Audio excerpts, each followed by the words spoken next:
Unlock and let the daylight in. She spoke of trees and creeping things and nestled foundlings in the starlight crib. With an unsaving clench of rhyme under the cloak is unconcealed.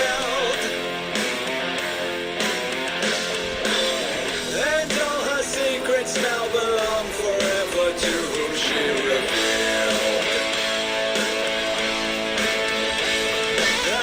We build on wretched ruins, then we fell below our skin and bones. Cowards sing each other's rhyme and animals of all your wicked modes. It starts off as a whisper and grows into the deepest battle cry.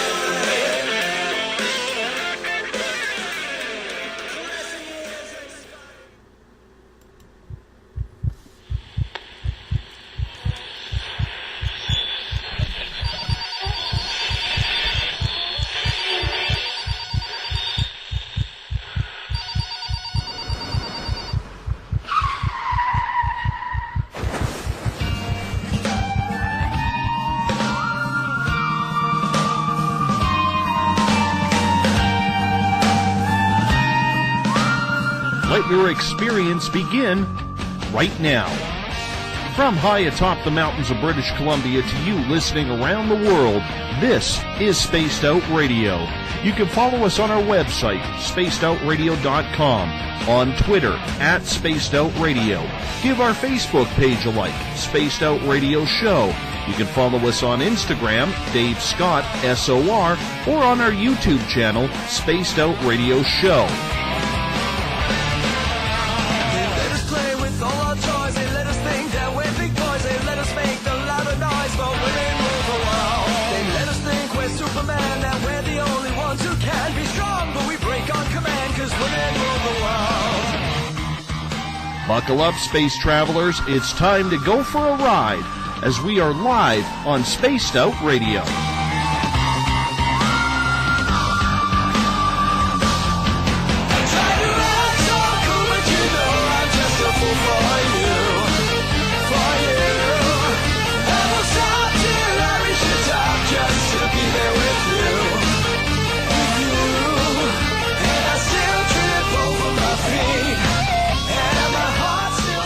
Ignition sequence start. 6, 5, 4, 3, 2, 1.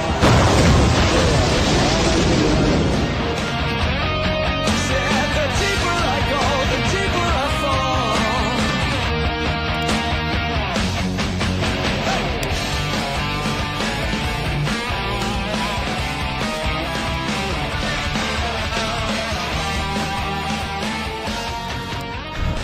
Good evening and welcome to Spaced Out Radio. Tonight I am your host, Dave Scott, and thank you so much for tuning in at spacedoutradio.com as well as Spreaker. We hit lit follower number 666 tonight. Go figure, since we're talking Nephilim and Reptilians. Absolutely love it. Once again, we come in from the frozen Canadian tundra, battle our way past the wild animals, sidestep Bigfoot, and enter Uncle Jimbo's cabin, stoke the fire, heat this place up, and broadcast to you live on this Monday night, early Tuesday morning if you're on the East Coast. Here at SOR, we do this thing 7 days a week. We want to be your official one-stop shop when it comes to the supernatural, conspiratorial, spiritual, ufological, and so much more. Spaced Out Radio's theme music is courtesy of guitar god Ron Bumblefoot THAL. You can find his new album, Little Brother Is Watching, by going to spacedoutradio.com. Hey, if you're a social media junkie like I am, you can follow us on Twitter, @SpacedOutRadio. Give our Facebook page a like, Spaced Out Radio Show. You can also ask to join our private Spaced Out Radio group as well as Podcast Central. On Instagram, I can be followed at Dave Scott, SOR. Subscribe to our YouTube channel, Spaced Out Radio Show. And of course, our new look website is spacedoutradio.com. At this time, we love sending a shout out to our fans following us in the Spaced Out Radio chat room, along with our fans at Paranormal Into the Night and Paranormal Forum. Hey, if you're a fan of Spaced Out Radio, coming soon is our Space Travelers membership at our website, spacedoutradio.com, where for only $5 a month, yeah, just $5, you can win prizes, take part in a private group interview, have special sections on our website, and so much more. Hey, we're going to give you a hell of a lot more than just access to our archives. Tonight's show is brought to you by Rivulet Reiki and Readings, providing healings in person or at a distance, purpleplates.com, helping heal your body, mind, and soul, the new Agora newspaper, and the iPhone app Spirit Storybox, the official ghost hunting app of Spaced Out Radio. All sponsors can be found on our website. Throughout history and in many passages in the Bible, we hear of the Nephilim regarded as giants roaming around the land. We hear of them in a not-so-friendly manner, often hostile, like the old passage of David versus Goliath. Beings 8 to 10 feet tall or bigger, basically having their way with the masses, strong, intimidating, and often violent in nature. Now, combine that with the alien reptilian species, and you have one hell of an investigation. Scotty Roberts wrote a book on the history of reptilians and what they're doing here on planet Earth. Tonight we look to learn on how they all tie into one another with Scott. The research alone is hard to fathom. The truth makes the story even crazier. Is this truly happening out there? Is this truly what is going on in the world? Scott's website is scottallenroberts.com. We bring in Scott now to SOR. Scott, thank you so much for being with us tonight. How are you? Hey, I'm doing good, thank you. I have to apologize right at the start for my throat. I'm having a battle maintaining my voice. Energy's high, spirits are good, but the voice is a little weak. So thanks for having me. You know what? I know the feeling, and I have a pretty forgiving audience because about 3-4 weeks ago, I was battling the same thing where I was literally having to stop every couple words to cough. But you know as well as I do, being in the room you're in, when it comes to your audience, the show must go on. So we have to battle. And so I know, will have sympathy for you tonight if you have to crack up a little bit. Absolutely. Scott, it's a real pleasure to get you on the show tonight. And I'm really looking forward to this because not only do we talk a lot of aliens on this show, but we have a lot of people in this listenership who are experiencers, myself included. Now, when you take the Nephilim and then you combine it with what happened with the reptilians, it's such an interesting topic. Take us back, if you don't mind, what got you so interested that you eventually started writing books on these subjects? Well, I got my start quite a number of years ago, about 30 years back. I was in Bible college, and I went on to theological seminary, and I ended up in youth work for a while, working in ministry, but I had questions that would plague me, and they nowadays it seems, in retrospect, you look back and say, it plagued me. Back then, they were just new questions, and they were things that started to bother me because I couldn't get satisfactory answers. And literally one of the first topics that gave me pause to ask questions was the subject of the Nephilim. And it was more pointedly the forebears of the Nephilim, if you will. It would be the sons of God, as mentioned in the book of Genesis, and Genesis chapter 6. And there was a passage that most of us who are familiar with these things are familiar with the passage itself. It just says, and in those days the sons of God came down and intermingled with the daughters of men and had children by them. And when I started looking that up and trying to figure out, well, now, what is this all about? Because I was in a very conservative, fundamentalist, Baptist setting. And the weird, if you will, was just not something that we entertained. And, all ghosts were demons, and anything that was an alien was either fake or it was a demon, and so on and so forth. And so I started asking questions about this particular passage. And I said, now, you teach us in systematic theology that language means something, meaning many times we'd go back to as close as you could get to the original texts to try to find out what the meaning of something might have been in its original context. And so in this particular passage, you have the words Elohim and the word daughter. I can't think of in the Hebrew right now, but the daughters of Adam. So it says the sons of God came down to the daughters of men, which was the Bnei Ha-Elohim came down to the daughters of Adam, or mankind. And I said there's a stark contrast in the language. Elohim versus Adam. And I said, what does that mean? And I was told, well, come on, Scotty, this is nothing too mysterious about this. This was just literally talking about the sons of the aristocrats who built the school of the prophets, and they went down into the valley slumming with the common women. And that's what this was all about. And I said, really? I said, that's what you get from this? I said, when I look at the language, it seems to state an implicit contrast. And I was pretty much told, well, I'd kind of keep that stuff to yourself. Don't cause trouble. And that's kind of where that started setting me off a little bit. The don't cause trouble, the don't ask too many questions, the don't question what you're being taught are the things that are all red flags for me. And it really sparked, not a 30 solid years of research or anything, but it really launched me on the next couple of decades of wanting to find answers and drifting further and further away from the church, as a matter of fact. And I hope that doesn't offend anybody out there. I would consider myself today a staunch agnostic, just simply meaning I don't know anything for sure. But I will say this, my life is all about wanting to know things. I want to know answers. I don't want to be told what I'm supposed to believe. I don't want to be told what this is. I want to know. I want to find the source points. And so that's really what sparked all the stuff I do now. It's very interesting indeed because, I mean, we have so many people who around the world who are very biblical in their faith, their religion, their own personal beliefs. But in Western society, over, say, the last 20 years, the last 10 especially, we see so many different people going away from religion and really starting to focus on their own personal spirituality, if not becoming more agnostic or atheist in its own. Do you tie them all together that this is the way mankind is supposed to shift, or do you have to look back on history with the Nephilim and really start to put things together that we are all one, this is where we come from, it's just been a very rocky path to get where we are today? Well, I am somebody who I've become so agnostic on a faith level. I'm not atheistic. I haven't gone quite that far yet. I always say I haven't thrown out the baby with the bathwater yet.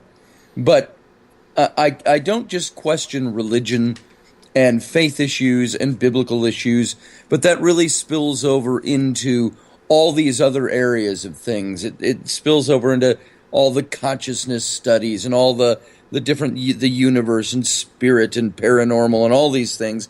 I firmly avow that if I lost my faith in one area because I don't know all the answers, I'm certainly not going to build in a surrogate with something else until I am sure that something else is the thing that ought to replace it. And so to answer that question, if this is a great phase of mankind, I can't speak to that, but what I can speak to is this, is that it seems over the last few generations, humanity, Western culture more specifically, has pushed away from the tried and true or the traditional answers, the pet answers, if you will, and we're tired of being told what to believe. We want to know what we believe. We want to have questions answered, and we want something different. For me, when I started looking at Christianity, it was actually the writing of some of these books that was really doing some of the final push away for me. I remember sitting in between writing the book on the Nephilim and then the book on the Reptilians, and I was sitting in my ergonomically sound office chair, spinning around in a slow circle, looking at the ceiling in the middle of the night, trying to work my way through a certain paragraph, and I thought, you know what? What I have said I have always believed no longer makes sense. It's either God is much bigger than we have always thought he was, or he's perhaps much smaller, meaning more man-made, meaning more, perhaps God is there, but we as humanity have taken and put our trappings onto who God is. I think we have done this not only with religion. I believe we've done it with things like the whole alien issue, the whole reptilian issue, the Nephilim, the ghost issue. All these things are things that we are creating. Does not mean there is not some sort of fact or truth, which always makes me think of that great line from that great sage Indiana Jones, who said, archaeology is about the search for fact, not truth. If you want truth, go down to the philosophy class down the hall. And so we're looking for fact. We're looking for perhaps truth. And the problem is that we manufacture a lot of that for ourselves, be it in Christianity or Judaism or Islam or whatever religion you want to plug on that, all the way down to a belief in, say, reptilians, all the subculture that's built around Anunnaki and Nephilim and reptilians. These are all things that probably have something very real at their core, but we built such a mythology up around it that's so man-made that finding the facts and getting to the truth of the matter is like, first of all, you got to put on, armpit tall waders to get through all the BS that's out there.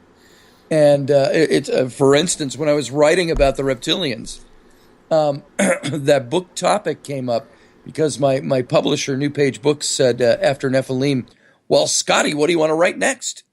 And I gave a couple of different topics, and they said, we kind of like this reptilian one you mentioned. And then I was like, oh, great, because it's not a big topic of mine, but I can see how it really segues into what I wrote about with the Nephilim. So I started studying it.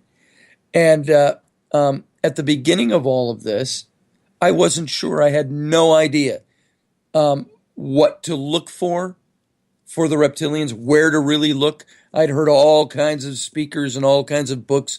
And so I started just by simply doing an internet search on reptilian aliens. And I found at the time over 2.4 million entries on the internet. And I started looking at the top 10. Every single one of them was a different website, unrelated to each other, but every one of them had the same exact story, verbatim, plagiarized from somewhere. And it talked about, alien reptilians and where they came from and so on, and the war going on and the cosmos and all of this. And I thought, I kept digging for source points, and nobody listed any reference material or any source points, but they all told the same story. And again, literally almost verbatim, looking like they all plagiarized it from the same place.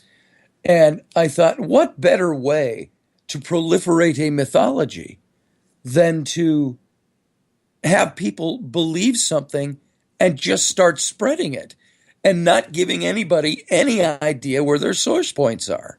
I mean, I could say right now off the top of my head, I could say, there was a race of reptilians that came to this planet, and they met a terrestrial race of reptilians, and there was a war that took place.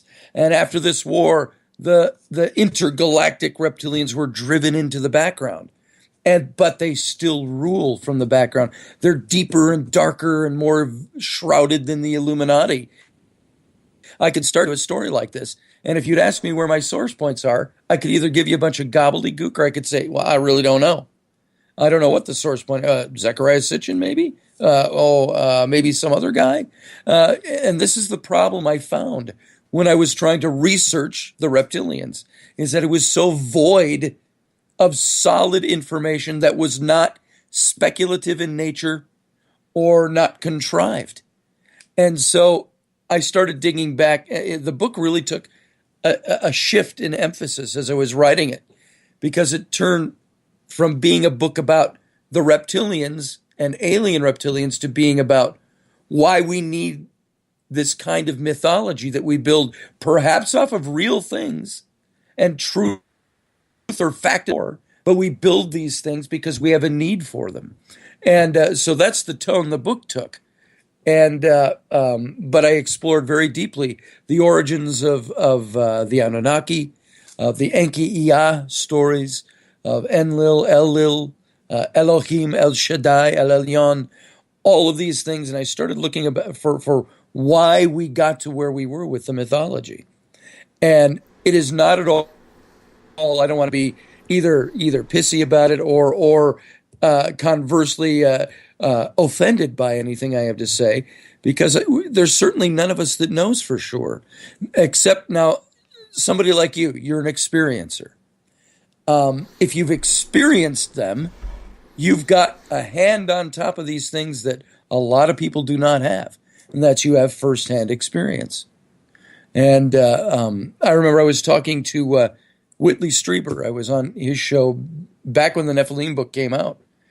And I said to him rather jokingly, tongue-in-cheek, and I said, Whitley, I said, you're one of those guys that's a crackpot. And I said, do you know why? I said, because you had an experience that nobody else had. That puts you miles ahead in your take and your perception on how these things work. But the rest of us are moping along trying to find the facts. And when we run across a guy who's an experiencer, we have to start determining whether or not that experiencer is credible. And does his credibility lend credibility then to the story? And so what I think we lose in all these things that we study and research, no matter how much we are intrigued by the idea or love the idea, or we really want to know something, we want things to be true. I have to hail back to John Adams, one of the founding fathers of the United States. He said, facts are stubborn things. And whatever may be our wishes, our inclinations, or the dictates of our passion. They cannot alter the state of facts and evidence. And so these are the things that drive me to write what I write about. And I probably lost a question you asked me in there somewhere, going off on that rabbit trail. But this is what motivates me. It's wanting to see if there is a way to find the fact. Is it by simply experiencing it? Is it by listening to people who have experienced it and drawing conclusions from that? Is it going out and seeing if there is any historical fact?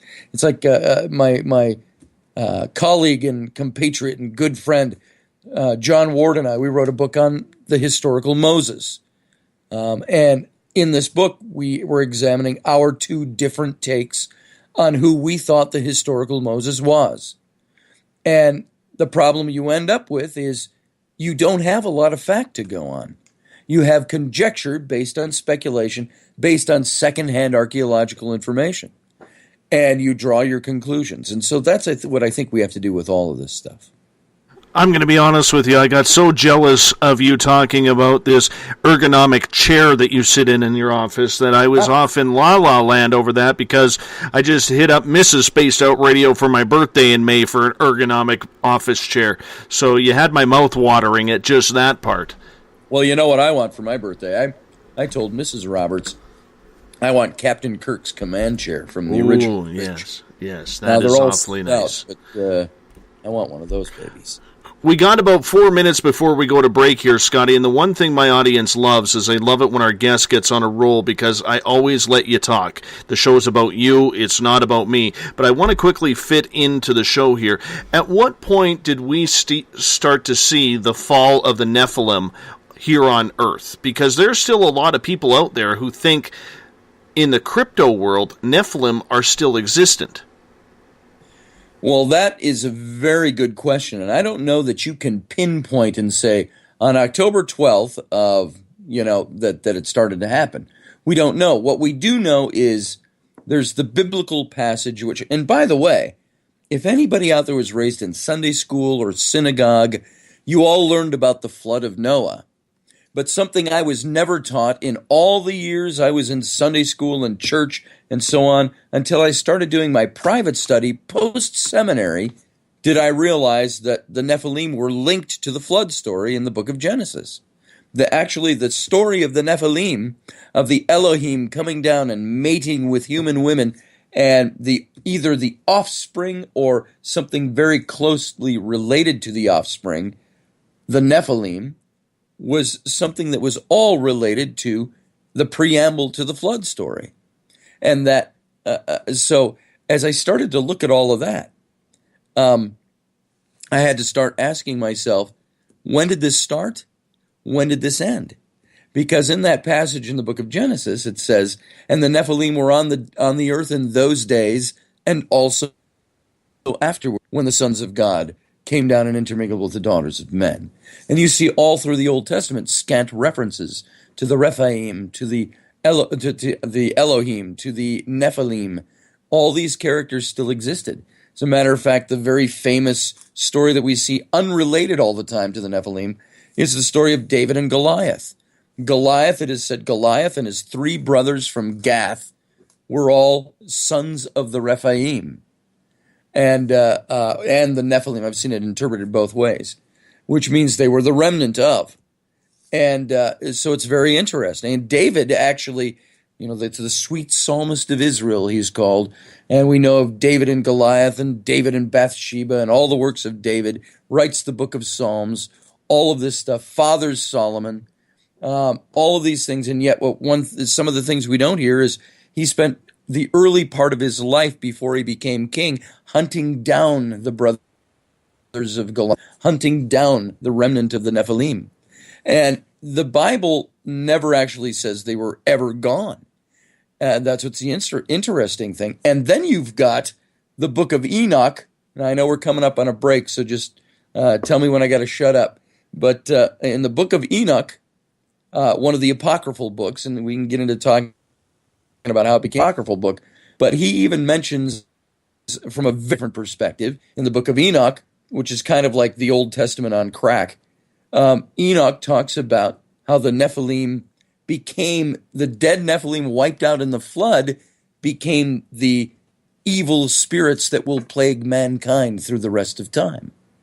And so, in other words, the demonic that you might encounter in even, say, a paranormal investigation work or priestly work with exorcism, that these demons are actually the spirits of the Nephilim. This was according to Enoch. And so, can we put stock in that? Can we believe that? Can we say that's exactly what happened? We don't know. That's from one faith perspective. So, are they still here? Maybe. I think there are some evidences, not evidence or proof, but evidences, which is what I mean. What I mean by this, little bits and pieces of things that you start to piece together and say, yes, maybe they do still exist in some form or another. And yet, there's no definitive date that I have found or definitive event that says they're gone for good. We are talking with author Scotty Roberts tonight on Space Out Radio. His website, scottallenroberts.com, if you want to check out his books, which can be found in any major bookstore, as well as Amazon.com. And you can check out his great travels over to Egypt as well, and the knowledge that this man has. I'm so excited to have him here. Before we go to break, I'm going to pass on a comment from one of our regular listeners. He goes by AK Cog, as he's from Alaska, and he says, literally, I hope Scott never shuts up. He is just loving this show, so we got to keep it going right after this, Scott. All right. All right, my friend, I'm going to put you on hold here. We're going to go to our first break of the night. You're listening to Spaced Out Radio. Our host is me, Dave Scott. And I'll be right back with Scott right after this.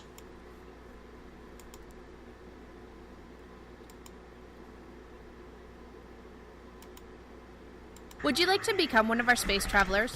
All you have to do is click on the Space Travelers icon at spacedoutradio.com. For only $5 a month, you can get access to some great prizes, as well as private monthly shows, newsletters, and a members-only section on our website. Become a space traveler today. Hi there. This is your medium, Joanna, from Spaced Out Weekend, 2 Mediums and a Large. I would love it if you would come and join us with host James Tyson every other Sunday on Spaced Out Weekend. Together, we will take your calls and your questions live.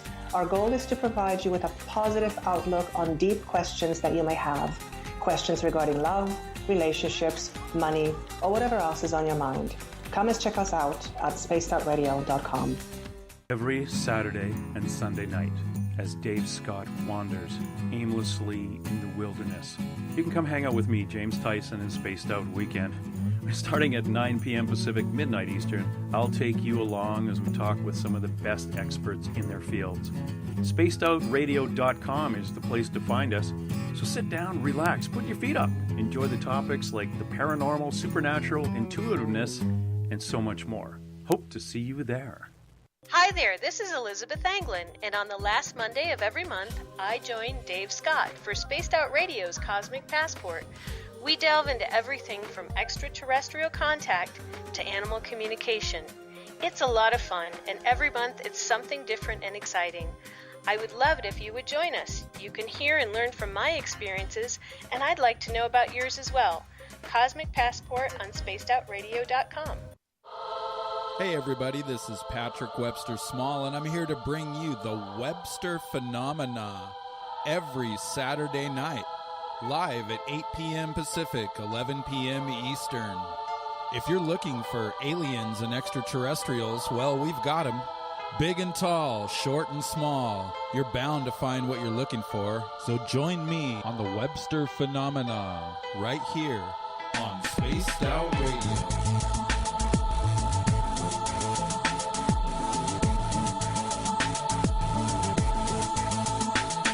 Visit purpleplates.com today. For over 40 years, the Purple Energy Plates have been delivering amazing results for their many customers. Inspired by the great genius Nikola Tesla, the harmony, healing, and energetic effects of the plates have proven over and over to be beneficial and often miraculous to thousands of customers. With their money-back guarantee and the many benefits, how can you afford not to get one? Check their site for daily specials and choose from their many energy products. You won't be sorry. Visit them today at purpleplates.com for mind, body, and spirit, and Expect a miracle. Have you ever wondered about those weird and strange creatures people have reported throughout history? Do you wonder if those stories are real? Me too, and that's why I started Cryptopia.us. Hey, this is Rob Morphy, crypto historian.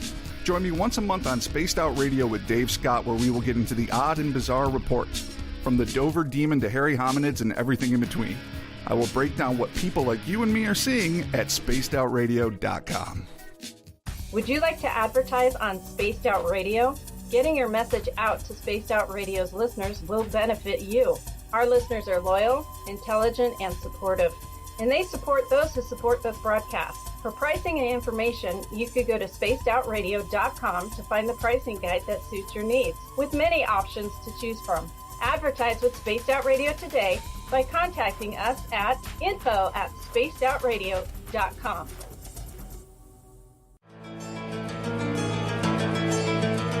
Want to connect with us online? Find us on Facebook, Spaced Out Radio Show, on Twitter @Spaced Out Radio, on Instagram, Dave Scott SOR, on YouTube, Spaced Out Radio Show, and our website is spacedoutradio.com. All right, space travelers, here comes the second half hour of Spaced Out Radio. Welcome back to the second half hour of Spaced Out Radio. Tonight, I am your host, Dave Scott. Thank you so much for joining us live. If you're in the Spaced Out Radio chat room, Paranormal Into the Night, or Paranormal Forum, we appreciate your time in coming through with us tonight on SOR. Tomorrow night on the show, we are going to have Matthew Pauly.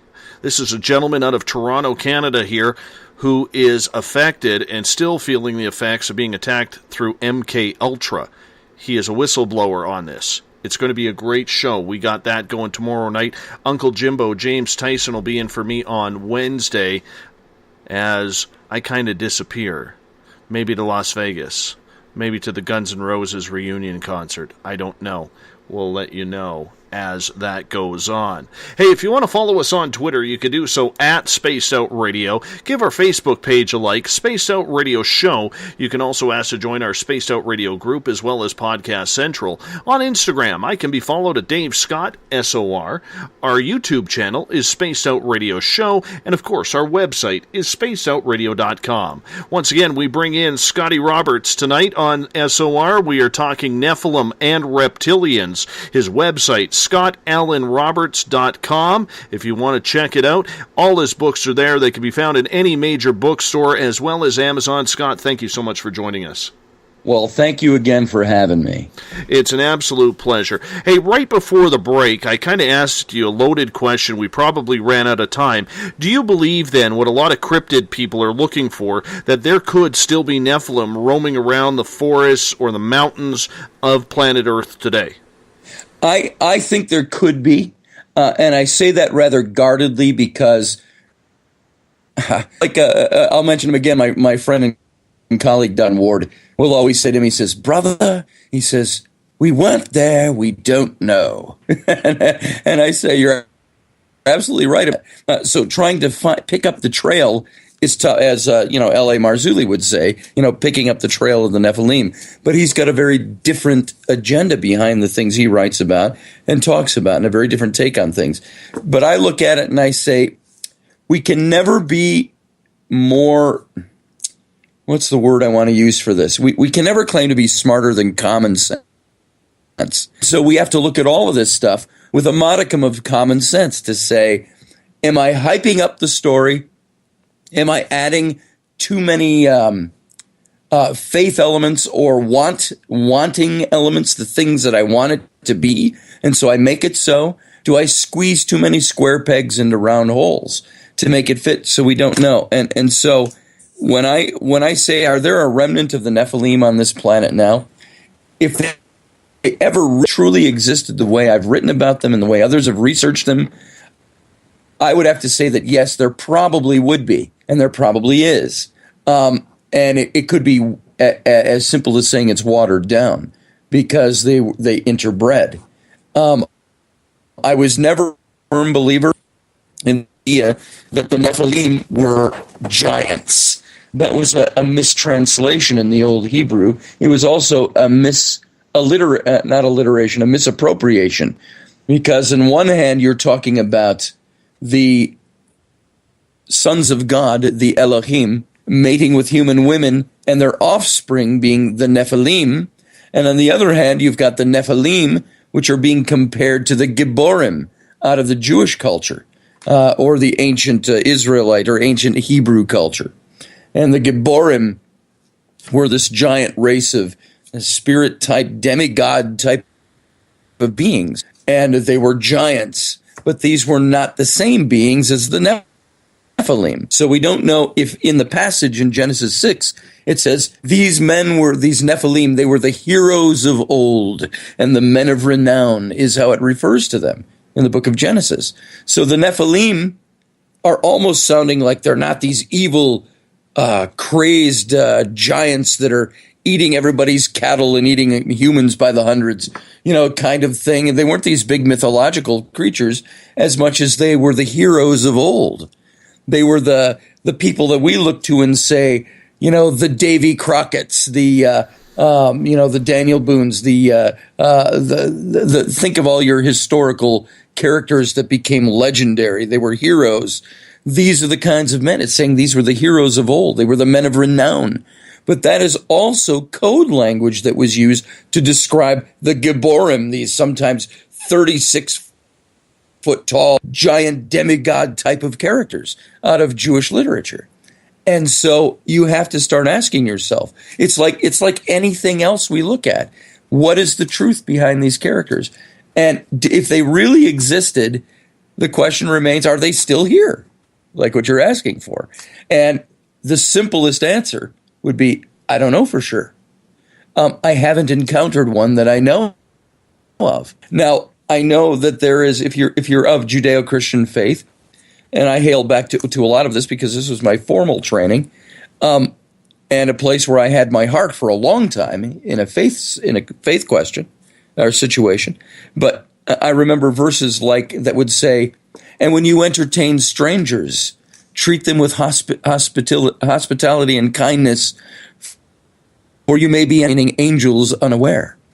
And what that said to me is that if I indeed put my faith in this and say these things exist, if I believe the Bible is truth, then I have to believe that the Nephilim are truth, or I would say, well, only a portion of the believe by faith are true then. And these other portions are a little too wacky for me, so I'm going to cut them out. And so we have these hints that there are things that exist out there. I, for one, having also worked in the paranormal to a certain extent, I've seen things. Like I said, Dave, you are an experiencer, so you have a unique perspective on things. Yes. I have said that my motto was always, if I can't touch it, taste it, feel it, see it, talk to it, communicate with it, shake its hand, it doesn't exist for me. I need the tangible experience to know that that thing is there. I don't want to be like the doubting Thomas in the biblical story who Jesus came to him and said, put your fingers in the holes in my hands and you'll know I'm real. And where Jesus said, blessed are those who see, but more blessed are those who don't see and yet believe. Is that what we're dealing with here? That there are things that I can believe and trust actually happened. And I'm not talking history. I never met Thomas Jefferson, but I know the man existed. There's very strong evidence that Thomas Jefferson was a real guy. On the other hand, there's not a lot of strong evidence on a tangible level that says that aliens exist or that ghosts exist or the Nephilim exist until you get down to the experiential level. And then, of course, your run-of-the-mill skeptic will tell you all personal experiences is anecdotal evidence because there's no hard evidence. There's nothing to share with anybody. And I always say it's like, Dave, you are like Moses more than any other people out there because you have had an experience. Moses experienced God in the burning bush, but he was the only guy there. He was the only guy who came down with the story and said, I met God in a burning bush today, and here's what he told me to do. And now you have to follow me and believe me. And those people had to put stock in the man that they found credibility in order to believe what his experience was. And so this is where we're stuck on these things, is that there are so many things that matter, it seems, that there's no real proof for. There's tidbits of evidence and things we want to try to connect the dots on, but it's tough for us. So answering that question, are they still here today, all comes down to whether or not we know for a certainty that they really existed in the first place. And if they did, in what form would they have been the remnant that are still here today? Or as 20 years ago is when I first started thinking of this aspect of this, there was this thing that Jesus said in the Gospels, and I don't remember which one, if it was Matthew or Mark, I believe it was one of those two. And he said, as it was in the days of Noah, so shall it be at the time of the coming of the Son of Man, or the end times. And I started thinking about that back then. And I thought, as it was in the days of Noah, what happened in the days of Noah? You had the B'nai Ha-Elohim coming down, taking the form of humans, fall in love with human women, and having offspring with them. This is the Nephilim, the or in the ancient Mesopotamia, this would be the Anunnaki. Right. Relates to that storyline as well. And by the way, how closely the Hebrew stories relate to the stories of Mesopotamian and Sumerian culture are uncanny.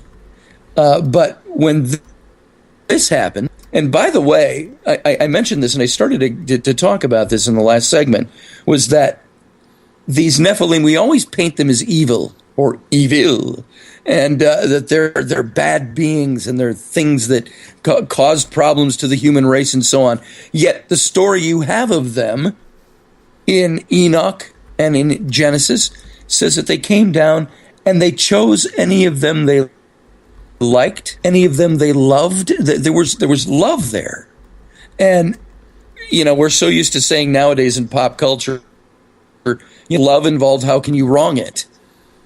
The big question is, what was the sin of the Nephilim when they first came? Was the sin that they did anything other than disobey God? Because that seems to be the sin mentioned in the book of Enoch, is that they disobeyed God. And they said, their head, Shemyaza, said, God told you to do this, and it's on my head if you do. And they answered him and said, so be it. We're doing this anyway. Which is what most people's response is to God when they have free will anyway. And so all of these things for me are this big, if I'm jumping around a bit, it's because it's this big stew that's always for me. And as you stir that spoon, you keep coming around to that one spot, or a carrot comes up and it stirs again, or you'll see an onion or a potato. It's the same thing for me with this whole story, is that as I start talking about these things, to determine whether or not they're still here, you have to determine whether or not they were here in the first place. And then you have to look into the legends. You have to look into the mythologies. You have to look into all the different cultures that had similar stories. And as I said many times in the past, where you might not have scientific methodology to provide you with quantifiable information to determine whether or not they existed, there is a rather ad hoc, if you will, scientific methodology in play by the multitude of tales that exist from ancient culture. They either, I was in a debate with, I don't know if you know who he is, famous atheist, crusading atheist, also evolutionary biologist, P.Z. Myers.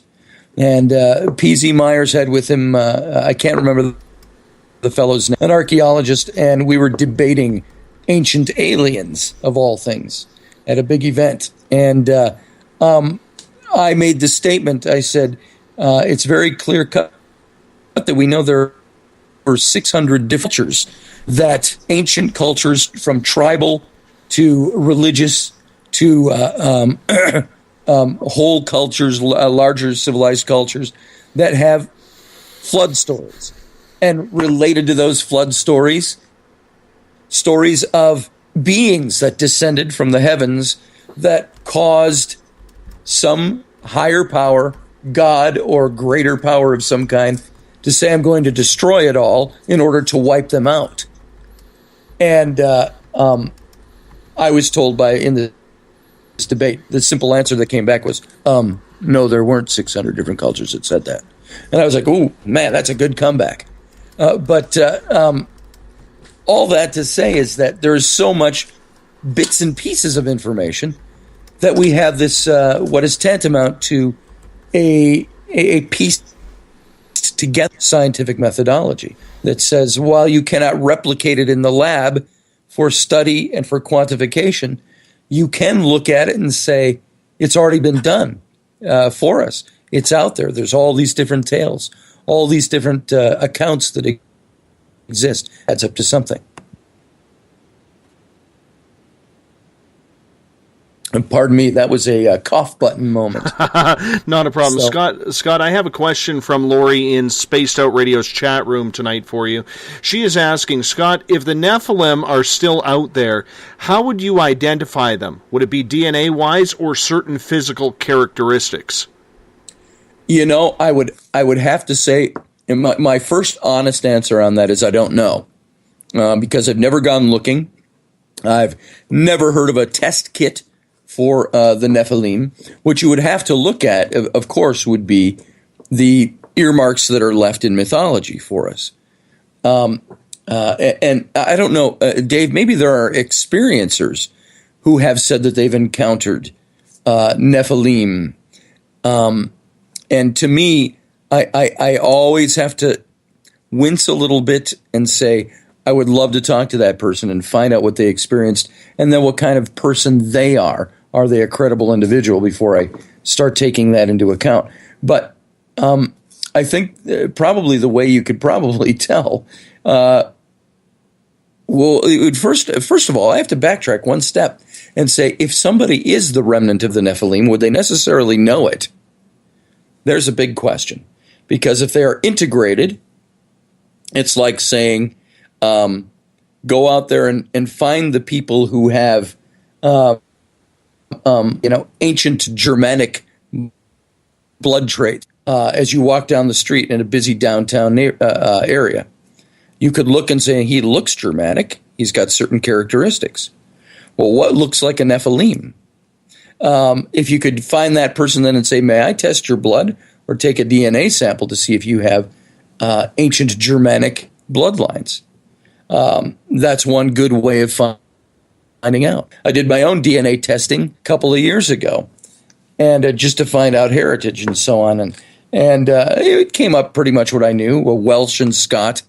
But then I found I was also something like 26% Scandinavian, which I had no idea. I thought I was pure-blooded Welsh, practically, with the little bits of Scot in me. And to say it was 18% Scandinavian. And so I said, I suppose I can see that. If I've got Celtic mutt blood in me, of course I'm going to have Scandinavian blood because they raided all the British Isles and did interbreeding. Now there's the other question for, what did you say was Laura in the chat room, that you've got to know what the bloodlines are, what the obvious hints are that say this person is of Nephilim blood. Now, the other question would be, and what I was getting at a little earlier with talking about where Jesus said, as it was in the days of Noah, so shall it be at the coming of the Son of Man, I started thinking, what about all the UFO abductions? Now, this was 20 years ago. I didn't know the word experiencer back then. I think it's a relatively newer term. But we knew about alien abductions. And I said, I wonder if what happened during the time of Noah was you had these beings coming down, these extraterrestrial beings coming down, intermingling with human women and having children by them. What if that, I said, is what we're seeing again today with the now experiencers, with the abductees, with all of the UFO experiences or alien experiences that are out there? Are you seeing a repeat that is actually on some level what Jesus may have been talking about as it was in the days of Noah, or what was happening in the days of Noah? The same types of things that you're seeing with abductions, with experiencers. So is this a key to unraveling that. And so knowing whether or not a Nephilim is out there, the question has to be asked, is only a remnant left? And if it's only a remnant, has that remnant been so watered down as to be unrecognizable? Or does it continue to happen? Is there still the constant inkling of the extraterrestrial, if you will? And I use that term lightly, not necessarily speaking of aliens, just talking about those who are not of this earth, be they angelic, be they Elohim, be they whatever they are, aliens. Are they still coming here? Are they bequeathing offspring? Mm-hmm. And, when we're in these circles and we talk about all of this, it's not far-fetched for those of us who believe in this kind of thing to say, I believe that there have been impregnations. There have been people who have attested to that from alien abduction or experience or points of view. But isn't that the same thing they say happened 7,000 years ago? So there's the question. And the best way to answer that is to say there's no litmus test. Unless you could take it to a spiritual level. But is spirituality where it really is, or is that where we plugged it in? So remember what we always say, the ancients may have called gods, devils, demons, angels, and everything in between. That was the only way they could describe what they were viewing, which may have been simply extraterrestrial life. I do have a question from Nisa in Paranormal Into the Night. She's saying, Scott, are you aware of the giants on Solomon Island? Marius Boyrayon, I hope I pronounced that right, wrote 2 very credible books on these giants and villages, having interacted with them. Do you believe that? I do believe that these researchers have had experiences, that they've seen things, that they've encountered peoples. I know that there are things that I've encountered that some people wouldn't believe. There's some things I don't write about because I don't want to be just that crackpot.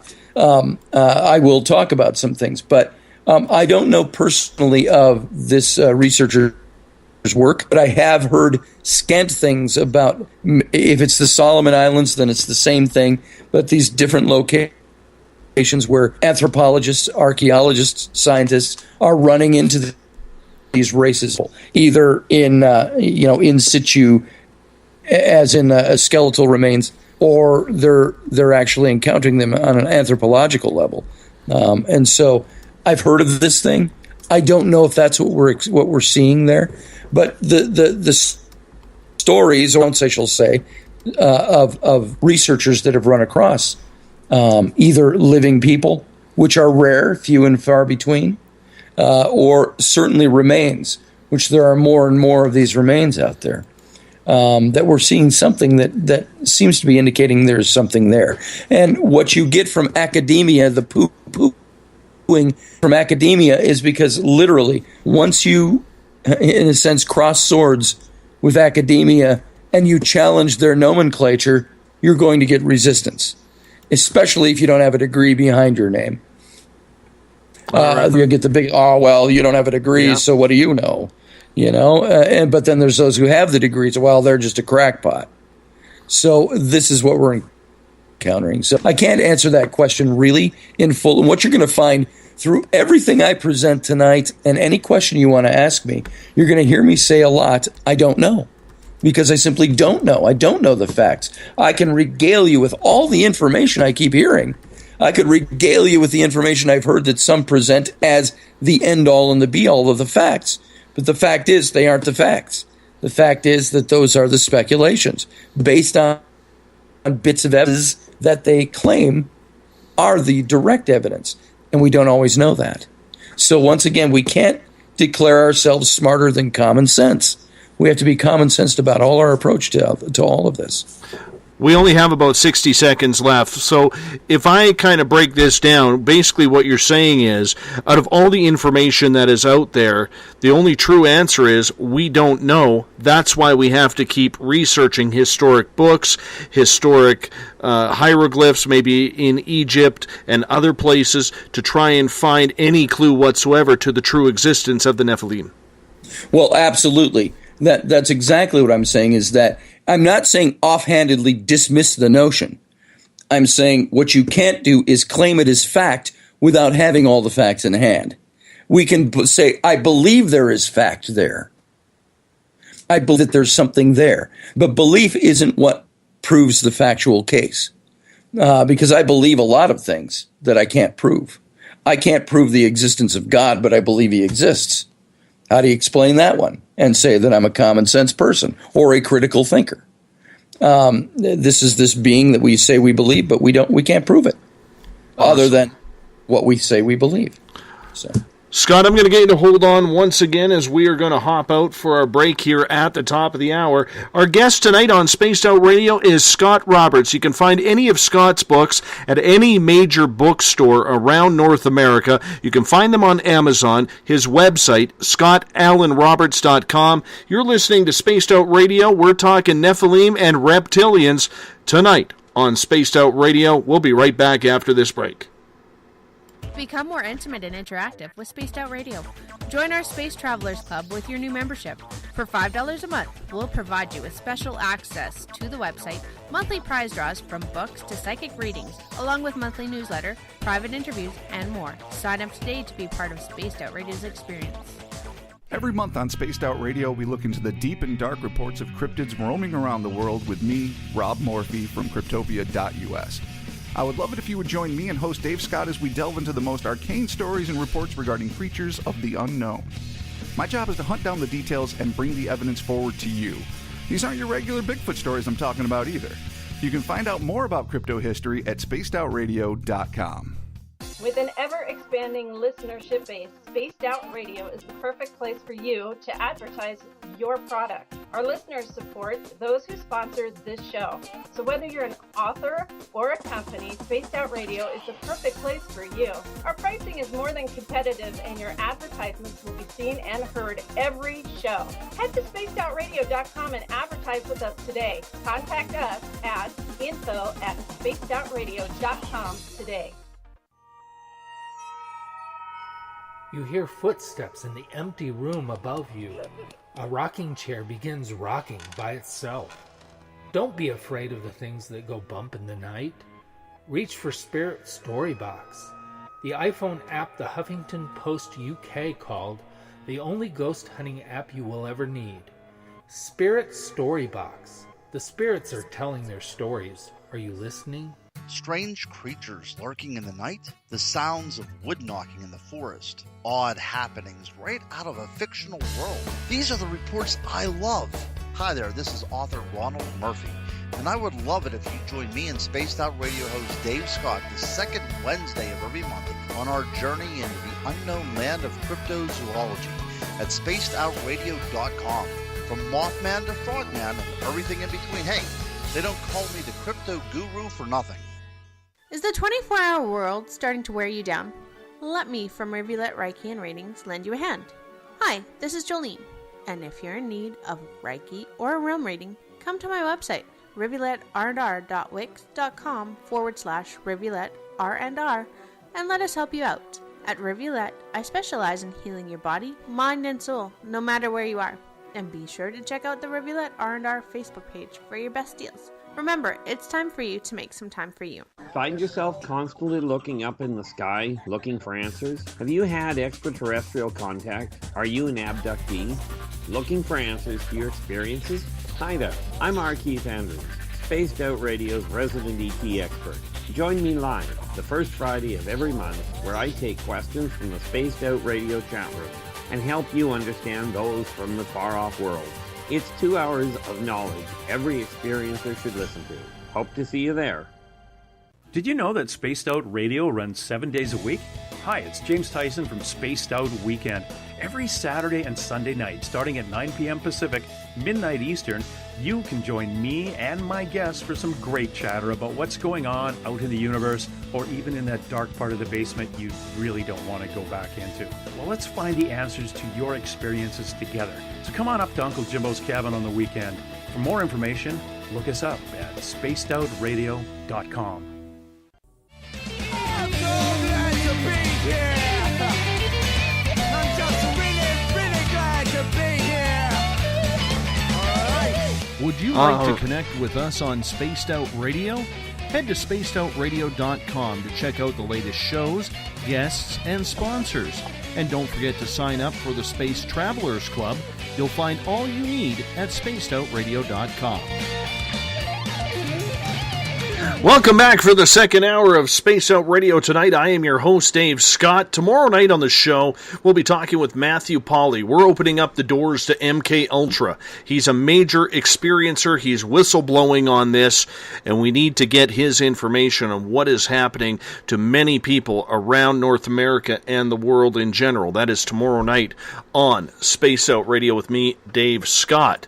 Hey, if you want to follow us on Twitter, you can do so at Spaced Out Radio. Give our Facebook page a like, Spaced Out Radio Show. You can also follow us on Instagram, Dave Scott, SOR. Kathy Fisher does a fantastic job of keeping us up to date on Twitter and Instagram. Thank you, Kathy. If you want to follow our archives, which are always free and will remain free, you can go to Spaced Out Radio Show on YouTube, and our website is spacedoutradio.com. Tonight we are talking about the Nephilim and reptilians. Is there a combination between the two? This is why we have expert Scotty Roberts on with us. His website, scottallenroberts.com. You can find any of his books at any major bookstore across North America, as well as Amazon. Scott, thank you so much for being with us tonight. Dave, thanks again for having me. I hope you're enjoying it. We got a very interactive audience here, and I want to start off with a question from Joe in Paranormal Into the Night, if you don't mind. Sure. Joe is asking, if the Elohim bred with humans to make Nephilim, are they bred with humans and so on down through the ages? Wouldn't we all by now have the same DNA? Well, that's a good question. And the question is, of course, which people are being interbred and how widespread is that?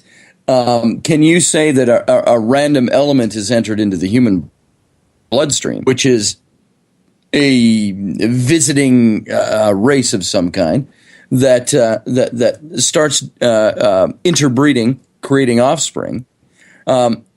And if that keeps happening down through the ages, would that then infiltrate every little bit of bloodstream that is human? I'm saying that backwards. I'm sorry. I'm mixing up I'm trying to say that. So yes, I understand. First of all. Secondly, I think it all depends on the proliferation. How widespread would that be? How many people is it happening to? Is it happening in every corner of the earth? Is it happening to only select few now and then? And those select few, once they go out a generation and don't interbreed with other full-blood Nephilim, if you will, are they then already generation watering down whatever they're bringing to us? And by generation 10, you've so watered that down, but then there's infill new. I see what the question is. We don't know that this has been happening all through the ages. All we can say is that if there is some correlation between what we saw in the biblical account, or even further, 1,500 years further back, the Mesopotamian accounts that seem to parallel these things, if these things are true, then is there a I can't even talk tonight, sorry, a proliferation of this bloodstream, of this DNA type that's already part of all of the human race? We don't know for sure. We do know that the biblical tale, which I have to, for the sake of studying it, for getting out of the box, call it biblical mythology or Hebrew mythology, if you will, that this tale was already speaking of it becoming so widespread, the population of the Nephilim, the infiltration into the human bloodstream, that God in the biblical account was seeking to wipe out the earth and all of mankind because of it. Remember in Sunday school we were taught the flood came because of the wickedness of mankind, and that Noah was chosen and his family to build the ark because he was the righteous man. Well, all of this stuff, when you dig into it a little deeper, some of it is in coded language that it talks about. It's not the wickedness of man. It's the wickedness that became man because of the infiltrating of the bloodstream. So the wickedness brought to man, if you will. And then it was also, and by the way, according to the biblical account, it had tainted all of humanity, save for one family.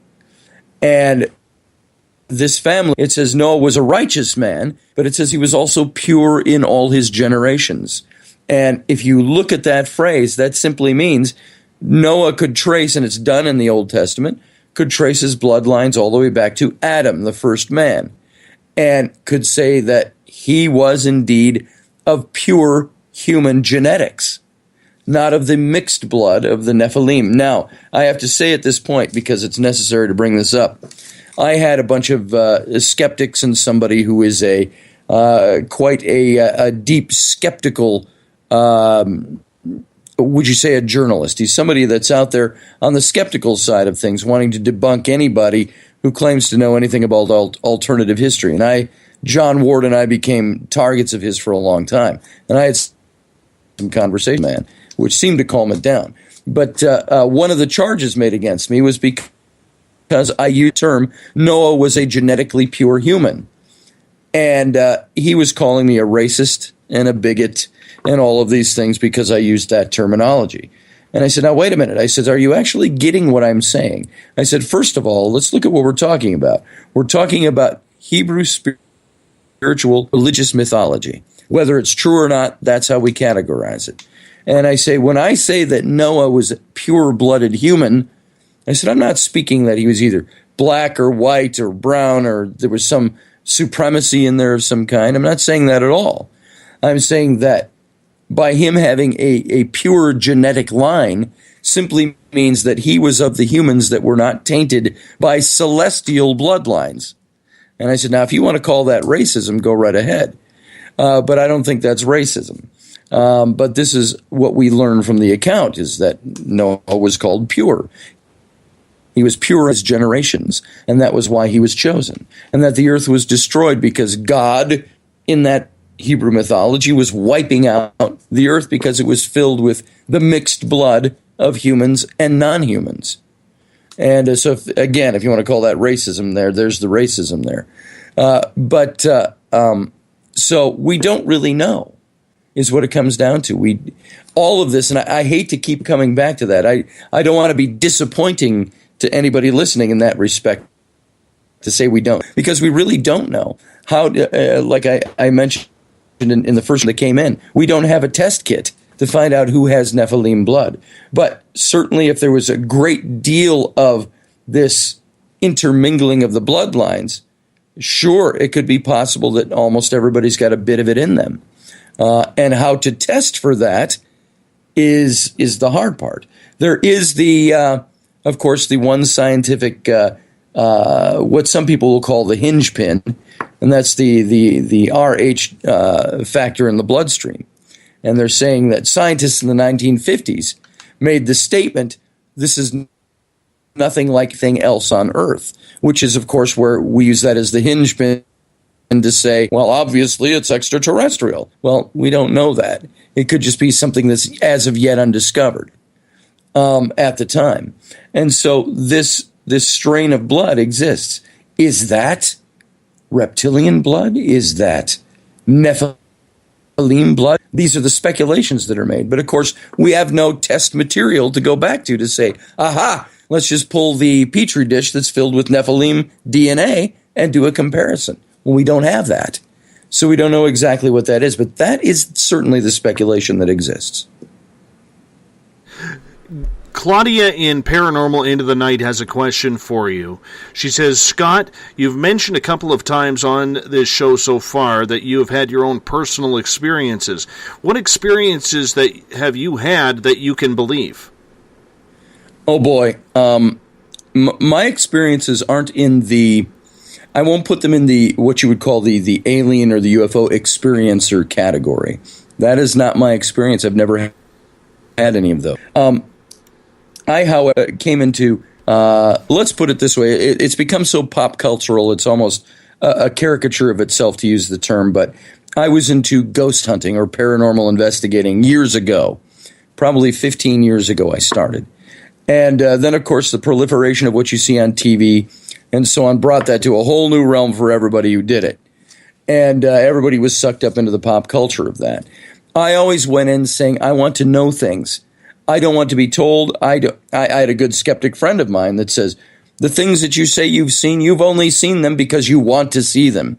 It was 3 a.m. in the morning and you were tired and you thought you saw something and you needed to see that.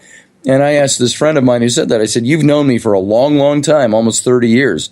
When have you ever known me to be somebody to go into flights of fancy or to manufacture things because I need to see a ghost? I said, I don't do that. And he says, well, I guess you're right. I do know that about you. But the experience I had are more on that intangible realm. There are things, well, first of all, things I've seen. I have seen apparitions, and I'm not imagining them.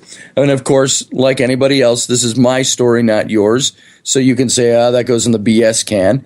But my experience is one of, I've seen certain things. I've seen apparitions. I've spoken with those who supposedly represented those to me as dead relatives. And this is through like spirit box communication and things like that, which some hold highly dubious.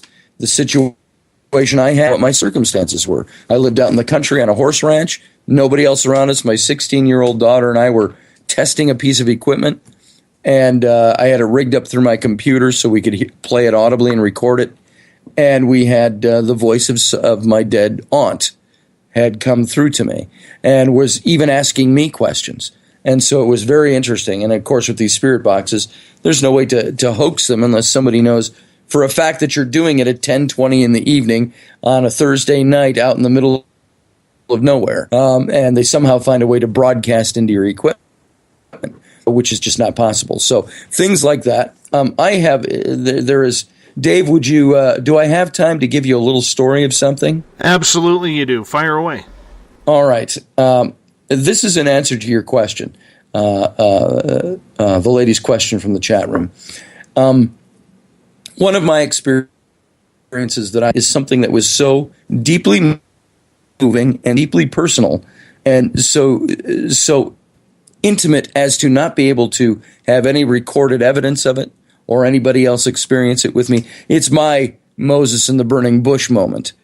And many of you may remember Philip Coppens, who passed away December 30th of 2012.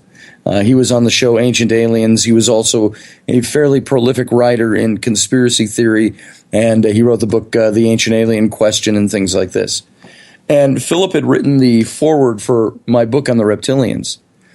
And we'd gotten to know each other pretty well, and I hold an annual symposium, and he came and spoke at the 2012 symposium, was there in October of 2012, and then he was dead in 2 months. And I remember I was here in my house when a friend of mine, Micah Hanks, you may or may not know who he is, again, prolific writer, radio host in the futurist and the weird, I guess, if you will, but from a very reasoned view. And Micah was here visiting, and it was at Christmas week, and I got the news that Philip had died, and it hit me really hard, and I didn't know why it hit me the way it did. And this was my experience. This is the beginning of the experience I had.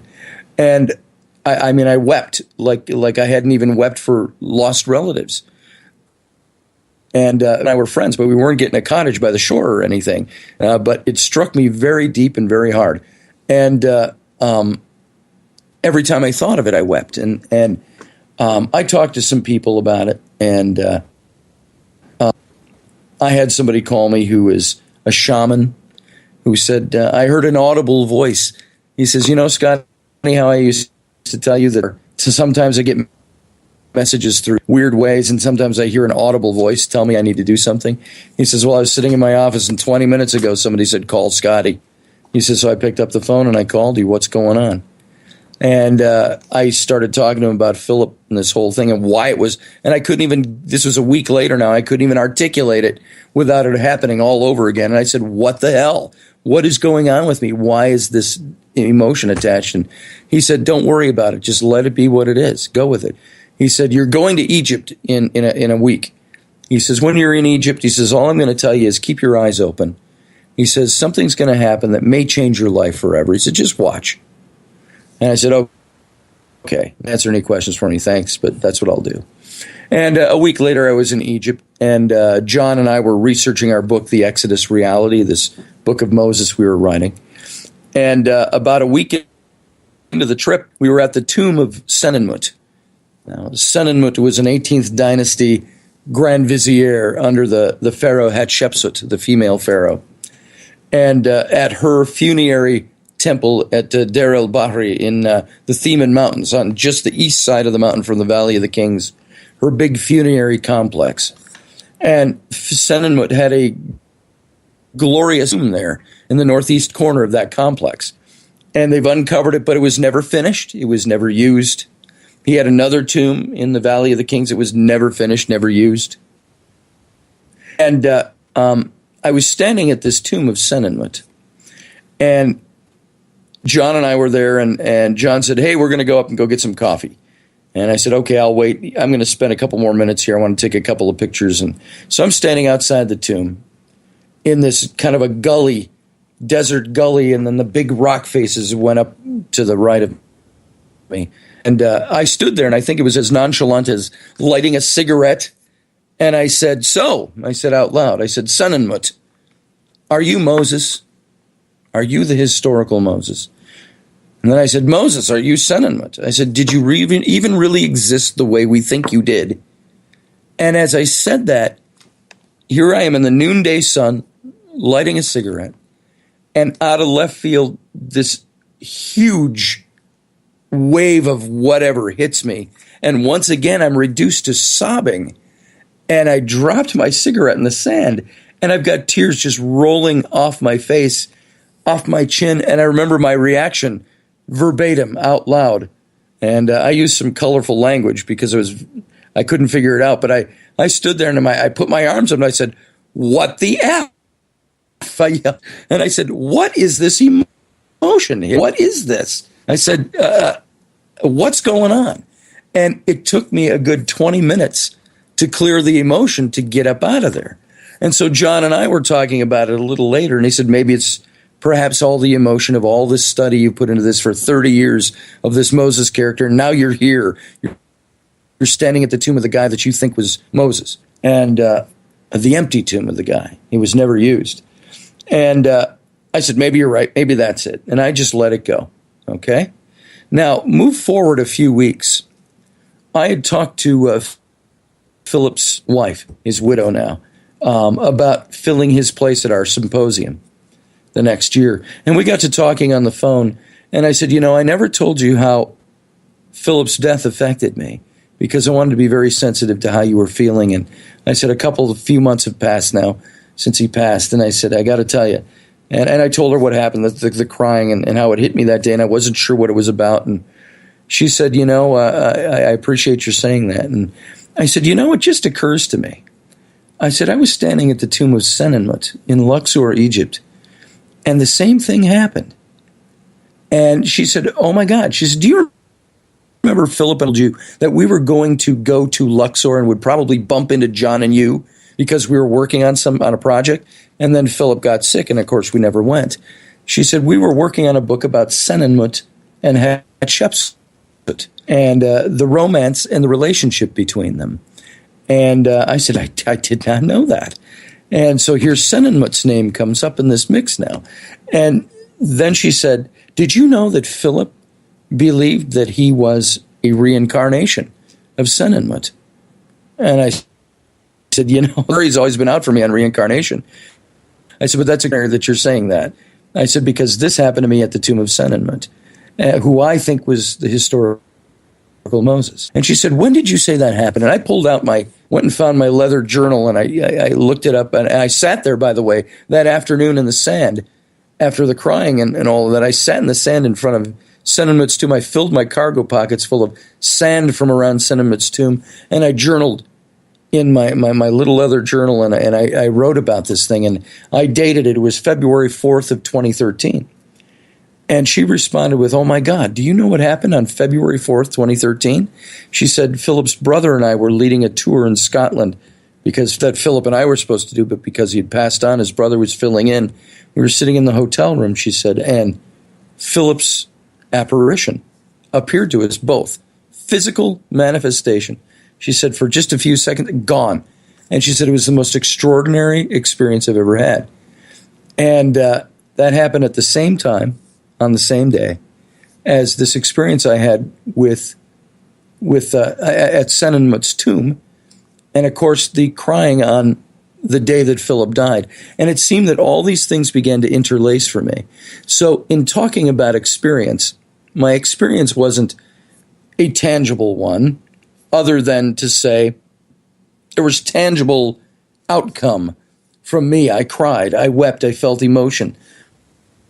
I started to see different threads coming together from different areas. Then later I had a couple of, no matter what you think about psychics, to me, sometimes psychics are a dime a dozen. If I had a dime for everybody that told me, I'm psychic, I'd have my own small island in the Caribbean by now. But I had a couple of psychics that seemed to be fairly credible people who didn't know anything about this story because I hadn't started sharing it till just a few months ago. I never made this really public. And because I wanted to respect Philip, I wanted to respect his widow. Right. And so other psychics came up with information that seemed to cooperate. They had their own versions that brought up some of this information. And it was astounding. So there's the answer to that question. Long-winded as it may be, and as I am, that's what happened to me. And that, to me, was a very tangible experience, although it's filled with intangibles. We are talking with Scott Alan Roberts tonight on Spaced Out Radio. Throw a .com on that. You get his website where you can find all his books, as well as in any major bookstore across North America, as well as Amazon.com. I want to change gears here, if you don't mind, and start concentrating a little bit more on the reptilians. Now, there are a lot of people out there, and we've had alien experts on the show who say reptilians are kind of split down the middle between good and bad. When did you start getting into the whole reptilian phase? I was never really into it before I started researching it to write about it. As I had mentioned earlier, my publisher wanted me to write a follow-up to the Nephilim book, and they thought, what better topic than the reptilian topic? And so I started looking into it, and of course I had heard about it. I had heard about it through Anunnakis, people that say that this all goes back to the Anunnaki culture of the Sumerians and the Mesopotamians. And so I started looking there. And what I was really finding were little bits of statuary that were referenced, things that were talked about, things that were speculated, but I never really saw in the cuneiform tablets, as I was reading the translations of these to try to figure out the story, I never really saw reptilians mentioned. And it made me start wondering, where did the reptilian connection come into this? Other than to say, it's like the subtitle of the book. The book was named by my publisher. It was The Secret History of the Reptilians. And then I had already subtitled it something about the pervasive presence of the serpent throughout human history, religion, and alien mythos. And this is what I was trying to find. I know that there are these stories of reptilians, snakes. All of this seems permeated through all of human culture from day one almost. From the Adam and Eve story to the Krishna story, to from Quetzalcoatl to the Mayans to the Chinese dragon.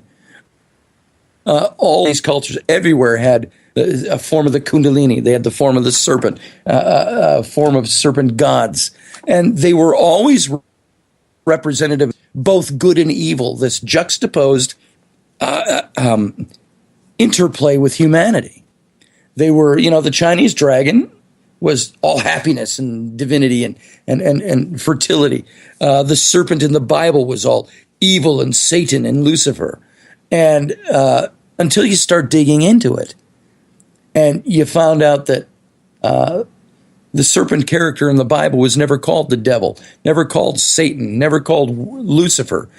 And it was not for 1,000 years later, after the rewriting of the Old Testament scriptures, the Septuagint, the Greek, classic Greek rewriting of the Old Testament, which is where we get our current New Testament today, from the is where they first started relating Satan to the serpent in the garden. But in the garden, he was called Nakash, by definition, was the bright shining one, the bringer of knowledge, the illuminator. And I thought, how is that evil? Well, all of this, I started looking into the reptilians and trying to piece this all together. And the only thing I could find that was pervasive at all was the presence of a serpent in almost every religion, in almost every culture, as some kind of god or some kind of deity, some kind of being. And the bits and pieces I was finding from the Anunnaki culture didn't really seem to be anything that was substantially reptilian as we would define it today. If you've got a statue of a reptile, so what? They had statues of birds. They had statues of crocodiles. They had statues of people. What makes that stand out when there is nothing written that says there is anything about them in the Anunnaki culture? And so, and by the way, when I'm using Anunnaki culture is synonymous with the early Mesopotamian culture, the Sumerian culture, because this was their caste of gods. What I did find, too, in my research was how closely linked the story of the Anunnaki and their creation and enslavement of humanity and subsequent delivery of humanity from slavery to the gods so paralleled the Hebrew culture's story of Adam and Eve in the Garden of Eden. I mean, there's all these, I want to bring it up here now because it's so vastly interesting, is that you've got 1,500 years before the writing of the book of Genesis had the Sumerian culture in Mesopotamia. And they had their cuneiform tablets, which told stories of the gods Enlil and Enki. Enki, also known as Ea in the neighboring Akkadian culture. And Enlil was known as Elil as well. So you got Enki, Ea, Enlil, Elil. 1,500 years as migration of culture from the Euphrates River Valley down into the Canaanite region, where the Canaanites and eventually the Hebrews picked up the Elil as being, and shortened it to El was the word for God, or Elohim, El Shaddai, El Elyon came from that. Enki, known as Ea, is the base word for the Canaanite word Yahweh, which the Hebrews picked up, and Yahweh is Jehovah. And so you've got all these names that were actually the migration of religion and men for over a 1,500-year period, and they adapted it to their culture. Scott, I'm going to get you to hold. Yes, sir. I'm going to get you to hold on right there. We're going to hop out for a final break because I want to get heavy into this in the final half hour. So I'm going to get you to hold on. I apologize for cutting you off. That's the Canadian in me having to apologize. That's the way it is. Exactly. My friend, you hold on. We are going to go to our final break of the night. Our guest tonight is author Scott Alan Roberts. You throw a .com on there. You have his website. Check out any of his books at any major bookstore or Amazon.com. You're listening to Spaced Out Radio. I am your host, Dave Scott. We'll be back right after the final break.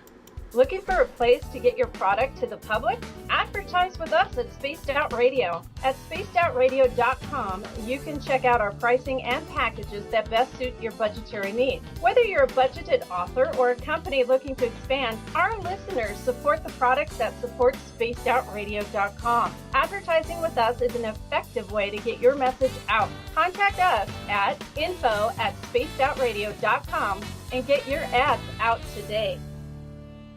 Visit purpleplates.com today. For over 40 years, the Purple Energy Plates have been delivering amazing results for their many customers. Inspired by the great genius Nikola Tesla, the harmony, healing, and energetic effects of the plates have proven over and over to be beneficial and often miraculous to thousands of customers. With their money-back guarantee and the many benefits, how can you afford not to get one? Check their site for daily specials and choose from their many energy products. You won't be sorry. Visit them today at purpleplates.com for mind, body, and spirit, and expect a miracle. Right here, this is where we divulge the fruit of our research. Here on the Webster Phenomena every Saturday night at 8 p.m. Pacific. 11 p.m. Eastern, on Spaced Out Radio. And we give it up to you guys, all the listeners and the live listeners. You can get something special and hang out in the chat room. And we love to have you. So we'll see you every Saturday night at 8 p.m. You know where. Attention Spaced Out Radio listeners. For only $5 a month, you can join Spaced Out Radio Space Travelers. Your membership at spacedoutradio.com will give you access to private fan area on the website, get you a monthly newsletter, draws for monthly swag, and a whole lot more. Sign up today to become a part of the Spaced Out Radio experience. You hear footsteps in the empty room above you. A rocking chair begins rocking by itself. Don't be afraid of the things that go bump in the night. Reach for Spirit Storybox, the iPhone app the Huffington Post UK called the only ghost hunting app you will ever need.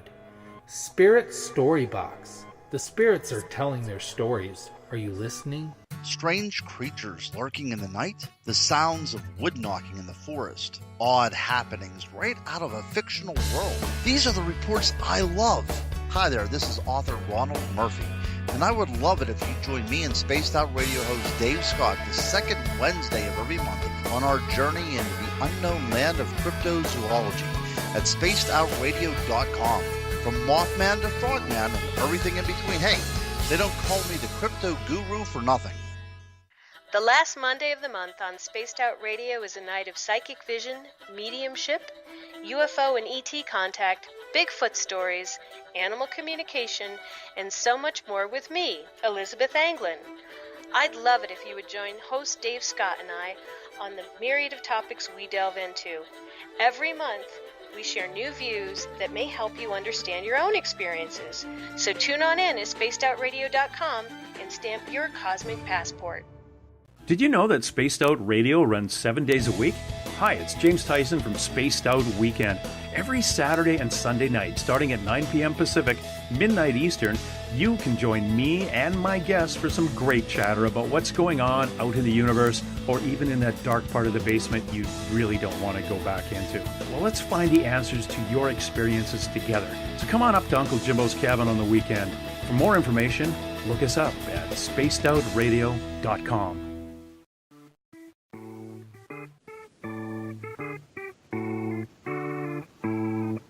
Missed most of tonight's show? Don't worry, you didn't miss a thing. You can head to our website, spacedoutradio.com, and download our archives for free. And don't forget to get your Space Travelers membership today. Now, back to tonight's show. All right, we are back for the final half hour of Spaced Out Radio tonight. We've rounded third. We're heading for home as we will have on tomorrow night Matthew Pauly. This is going to be an incredible story. This is a gentleman who is still affected by MK Ultra to this day. Hey, we thought it was gone, but it's alive and well. His whistleblowing story tomorrow night on SOR. Now, if you want to follow us on Twitter, you can do so at Spaced Out Radio. Give our Facebook page a like, Spaced Out Radio Show. On Instagram, you can follow us at Dave Scott, SOR. Thank you to Kathy for taking care of the Twitter and Instagram accounts. Our YouTube channel, where our archives go, is Spaced Out Radio Show. Subscribe to that if you wouldn't mind. And our website is spacedoutradio.com. Now, for the final time tonight, we bring in Scotty Roberts, his website, scottallenroberts.com. If you want to find any of his books, all you have to do is go to any major bookstore or Amazon.com, and you can pick them up right away. Scott, thank you so much for being with us tonight. It's an absolute pleasure to have you here. Thanks, Dave. It's my pleasure. Do you believe, then, that the reptilians were here on Earth when Earth began, or do you believe that they are an alien species that came down, like the Anunnaki, to really help us on this planet and establish it? Because a lot of people think today that the reptilians are the ones who are in control of the government. They believe that the reptilians are an evil species that really want to see us really not succeed as human beings. What is your take on that? Well, I would say that there's certainly, as my colleague John Ward has actually been studying and researching himself for the last 15 years and is putting out a book called The Hidden Hand. I believe there is a hidden hand at play behind world affairs and always has been. Is this something that is as simple as men, guys, that are in power, the moneyed, the well-influential? Are these the people that are running the fairs? I look at things like ISIS, Daesh, as they are called, over in the Middle East, and I look at all that's going on in the world today in politics in the United States. I'm looking at all of these things, and I'm saying there is something that is manipulating what's going on. Now, the big question, does that involve this, paranormal, for lack of a better, extraterrestrial element? Is there something like that, or is it just people we're dealing with in that? And there's the big question. Nobody knows, because you can't go to their street address and find these guys in a meeting and say, hey, I'd like to find out what you're all about. There is speculation that the world is run by these beings. And as fun as it is to speculate, again, it's something that we don't want to elevate ourselves as being smarter than common sense on this. If you look at it and we say we've got all these stories, ask yourself what the source point of the stories are. Ask yourself what the source point of the evidence is. Ask yourself how solid the evidence is. I had somebody once, I was in the middle of an interview like this on a network, and some other host from their network came on and wanted to ask me questions, and was actually really kind of ticked off at me that I was putting it this way. And he said, there's all kinds of proof out there that there are reptilians. Look at all the video clips you'll find on YouTube of politicians with the slitting eyes and things like that. And I said, look, I hate to break it to you. I said, but I've been a Photoshop specialist in advertising creative for many years. And creating that would take me all of 10 minutes. I said, so I can't look at a video like that, or some of the pictures you see of giant skeletons or reptilian this or that, and put any stock in it without it being verified, without it having some source material to it, documentation. I said, because you can recreate that now in the snap of a finger. And he was not very happy with that answer. But I will tell you this, is that once again, like everything else we're talking about, I'm not saying that doesn't exist. As a matter of fact, there's a part of me that says it does exist. The problem with it is that we can't prove that exists. All we can do is talk about it. Well, this guy wrote this book on this. Well, that's great. I've probably read that book, or I've read excerpts from that book, or I've heard that guy talk. Look at David Icke. He talks about reptilians all the time. What is his proof? Other than he's met them personally. I've heard people say, well, David Icke is actually a reptilian who's trying to mislead us all and give us counter information. And I'm like, that's great. What's your source for that? What's documentation for that? Now, it could be as simple as saying there are some truths, some veils we cannot pierce. Just simply meaning there is stuff out there that's real and true, and it's happening. There's just not a way to document. There's not a way to prove it. Again, I brought up the issue of God. We can't prove God. That doesn't mean he doesn't exist. So while there's a lot of speculation, we just don't know. We don't know what is out there, Dave. That's the problem. Do you believe then that the reptilians are one of many races of extraterrestrial species that has visited Earth? Possibly. I say that I don't think it's far-fetched to say that there have been extraterrestrials that have visited us. And again, the proof is usually in the personal, individual, experiential, anecdotal evidence. Even something that's supposed to be as profound as, let's use one of the most pop cultural icons in this visitation thing. Look at Roswell, New Mexico. Look at the mythology that is steeped around what was supposed to be an event that took place. And there's even new stuff coming out now from the sons and the daughters of these people that were involved in this. I know Stanton Friedman. We talked about this stuff years ago.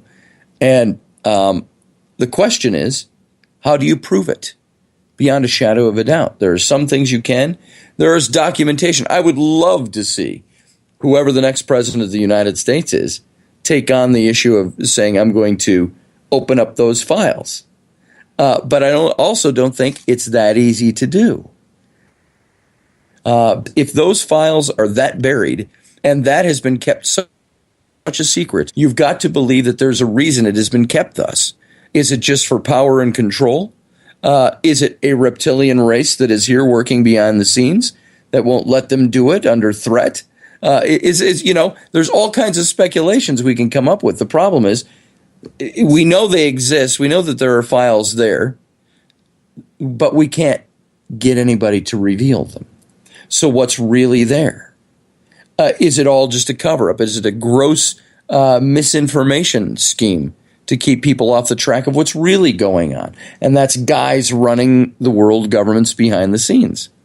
So once again, and I hope this is not too disappointing to people listening, is that I could come up with all kinds of speculations, but I can't give you anything that we know for certain. And that's the problem, because we don't know for certain. There's no way to know for sure unless you've been there and you've given your account. Of course, you are held personally up to scrutiny because nobody knows if you're telling the truth or not. So there's the problem we have. So we have to pick and choose who we believe on these things based on whether or not we believe they are credible people. I listen to somebody like Whitley Strieber. I find him personally very credible. He's a credible man. His character is credible. You can attribute anything you want to his stories, but I find him to be personally a man of integrity. And that means a lot for his personal anecdotal accounts. Because if the person doesn't have integrity, what are you going to believe about the stories they tell? So that's where I draw the line on that stuff. And again, it's so hard to tell who is telling the truth and who isn't. Do you believe then that the reptilians are tied in? I mean, let's get conspiratorial for a moment here. Sure. That they're tied into what we call the Illuminati or the Bilderbergs or the U.S. shadow government. Do you believe all that, or do you think that's just hypothesis? Here, let's talk from a conspiracy theory. Absolutely, yes. If they are here in the capacity that we think they might be, I would have to think that they would have to be tied into those groups. Now, again, this is coming from the point of view, if I eschew all fact finding and just say I'm going on speculation, I would have to speculate that, yeah, they exist. And yes, they are here, that there are evidences that seem to suggest they are here, and that there is enough out there. Then the researcher in me wants to ask, what is this vast psychological mythology that we've built up? What is the need we have to have something that is greater or more evil than ourselves? And this is what I ended up exploring in my book about the reptilians, is our need to have either something greater to strive to or something that is much more powerful than us to look toward. And this is what we tend to do. We build these mythologies. We build our religions. I wanted to say this before we were done, too. If you look at some of the major religions out there, I wrote in the book on the reptilians, I wrote about Muhammad, who was the founder of Islam. And Muhammad was an aristocrat, and he was surrounded by all these warring factions and warring Arabic peoples, and they were not unified. And he wanted to unify them. And he had a Christian who was a mentor of his and a Jew who was a mentor of his. And they said, if you want to unify your people on a nationalized basis, what you need to do to get the political war won of unification is win the spiritual war. They said, you need to go, in a sense, go monotheistic. And if you go to Mecca, if you went to Mecca 1,700 years ago, or I'm sorry, 1,300 years ago, there was 292 different gods that they worshipped at Mecca. Well, what did Muhammad? But he codified a new religion, Islam. And he did away with 291 of the gods, elevated their chief god, Hamad, I think his name was off the top of my head, to the chief god and renamed him Allah. And he said, now Hamad, now Allah shall now be our monotheistic God. And so in essence, what he did was he created the Islamic religion out of love.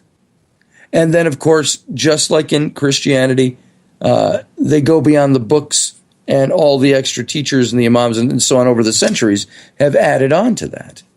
Moses did the same thing. He was alone at the burning bush, yet he came down and said, this is the experience, this is what God told me to do. And Jewish religion did not exist before the Exodus event, as recorded in the book of Exodus in the Bible. And what happened was Moses codified Judaism for the first time. And he created Jewish law. He created the law, the Ten Commandments, and all the other Levitical laws that go along with it. This is what he did. He created Judaism out of whole cloth, based on Egyptian religion, based on Sinaitic religion, based on Canaanite religion, and incorporated all these things together. And this is where Judaism came from. The same question has to be asked about Christianity. We have the same kinds of things that are said about that. Did Jesus exist as we think he did? Or was he in a sense, a created God? And these are things that challenge our faith on certain levels. And these are the things that some people get really mad when you talk about this stuff. Don't get mad. Just realize we got to step outside the box and look back in to ask the question. Why do I believe what I believe? Why is it there? So I think the same thing with the whole reptilian question is that we have a need, to codify what we say we believe about these things. And so we create a mythology or a doctrine or a dogma that goes along with it. And so the big question, Dave, is, and again, I have to keep saying this, you as an experiencer have a different perspective on these things than somebody who is not, because you've experienced that yourself firsthand. You're going to have a different take on them. But most other people have to look at some of these things and say, is this true? And what is it that gives me the proof I need to accept it as truth? And so that's where we're stuck. And once again, I don't want to be a broken record in this interview, but this is where we're kind of stuck on these issues, is that you've got a handful of people that will say this happened because I experienced it, and another handful of people that will decry those people as being buffoons and idiots and telling lies or making things up, being psychotic. And then you will have your scientists that didn't happen that way at all. This is scientific. Your skeptics that will blow them all out of the water. Your religious types who will say, no, it's all God and angels and devils and demons. Has nothing to do with and so you see all this big pot of stew we have going, and trying to find what is the truth is nearly impossible. I used an illustration in the book on the reptilians. I said it's like the grand old theaters of the turn of the 20th century, from the 19th to the 20th century. You can still go visit some of those theaters in some of the major cities in America. And it's where, you've got the big golden proscenium arch on the stage and the chandeliers and the velvet seats and all of these. And the interesting thing about these places is no matter where you sit in that audience, you have a perspective of the stage. And my perspective down in the orchestra pit might be different than your perspective up in the balcony. Or the other guys who's got the partially obstructed view behind the pillar, or on the main floor or so on. And everybody is watching the same play, but from a different seat. And those seats all have a mathematically different perspective. And so the key is really to say, how do I become part of the play as opposed to the audience who has to choose which seat I'm going to sit in, which is the absolute perfect perspective? Because every seat that's there is a certain perspective on what's going on up on stage. But the show doesn't change, but our perspective of it does. And so we have to look at that and say, Dave, how do you and I become part of the play? Maybe you already have become a part of that play because of your experiences. So you're up on stage. You're not in the audience. And so this is what we all have to look at, is saying from an audience perspective, we don't have the experience of being part of the action up on stage. We have to watch and look for what's there. And so that's why we're left foiling around trying to find answers. Scott, I have a couple more questions for you before we got to let you go at the top of the hour here. The first one that I have is, where do the Akashic Records come into play with all of this? You know, I don't know enough about the Akashic Records, to tell you the truth. I am somebody who's still trying to learn about that. To me, the Akashic Records were one of those things where I said, I remember when it was first presented to me, and I said, so you mean he's writing this all down? Like the God's Book of Life and the Book of Revelation? Is this what you're talking about? All the experiences of each individual of mankind are written in this great universal play. So grasping the concept was not hard. If I were to write it as fiction, it's easy. Trying to appropriate that as something that is real is then having to admit that there is something much greater than ourselves that's going on out there. That the universe is indeed has this record of who we are, of every action, of every jot and tittle, if you will, of who we are, and of all of our consciousness, all together. And so the Akashic Records, I don't know how they come into play in this. I wish I had the ability right now to tap the Akashic Records. And somebody might come along and say, oh, well, you do. All you have to do is this. And I've heard that before. For me, that's hard for me to do that. It's like hypnotize. I'm a tough hypnotic client because I'm too analytical. So I don't get hypnotized, so to speak. And so all of these things are in that.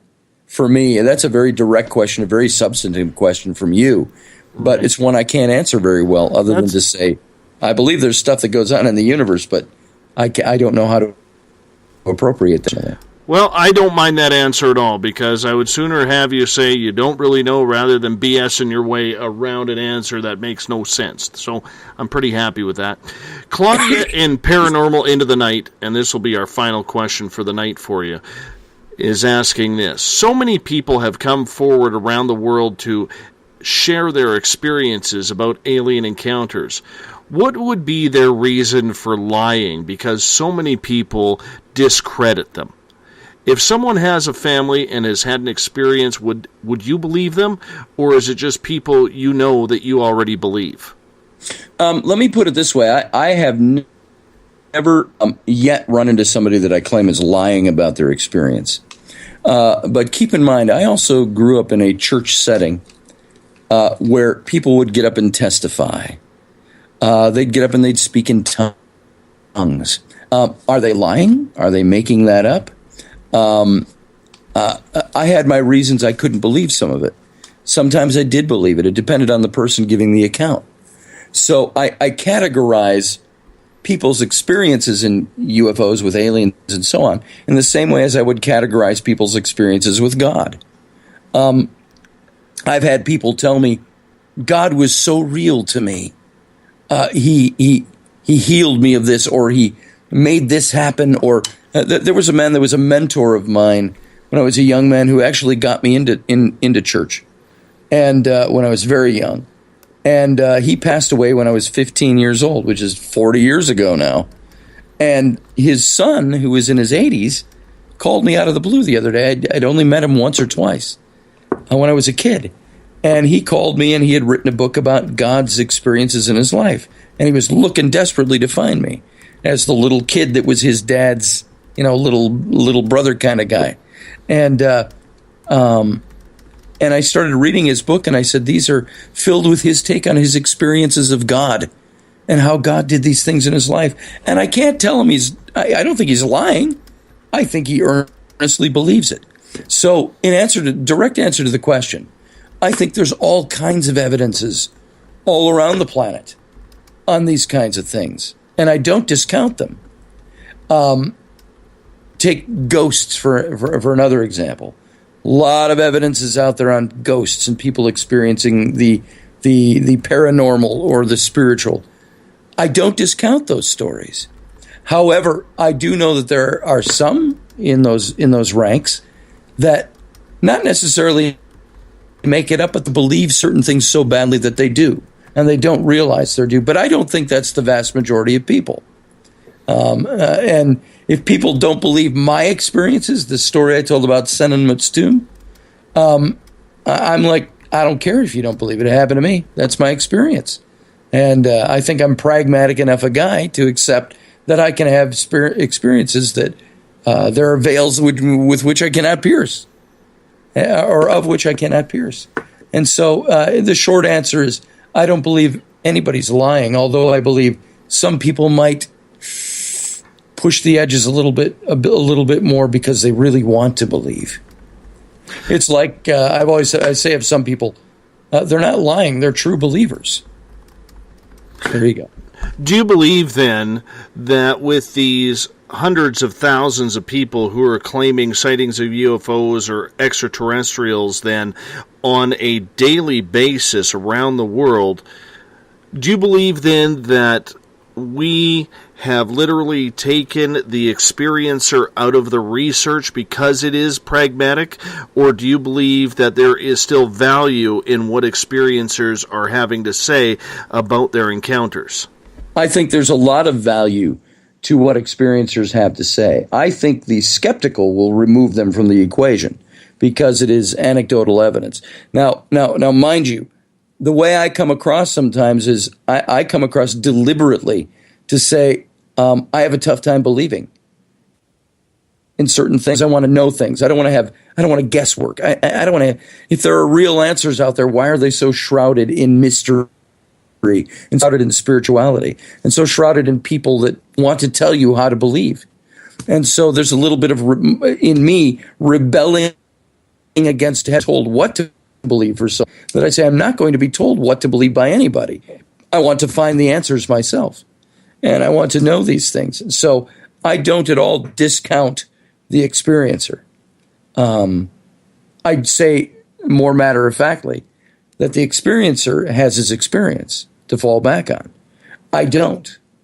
And so I'll listen to the experiencer, but then I have to make a determination on whether I believe the experiencer is credible. Credibility, it goes a long way for me believing what an experiencer says he's had happened to him. That makes sense? Absolutely it does. Scott, I want to say thank you so much for being on Spaced Out Radio tonight. It's been an absolute pleasure to get your information on your studies of the Nephilim and the Reptilians. I would love to do it again sometimes. I know our audience was very happy with you by the words they were sharing in the chat rooms. So thank you so much once again. Dave, thanks for having me, and I sure appreciate it. Not a problem. I'm going to throw you on hold. I'll talk to you in just a couple of minutes, and we are done. All right.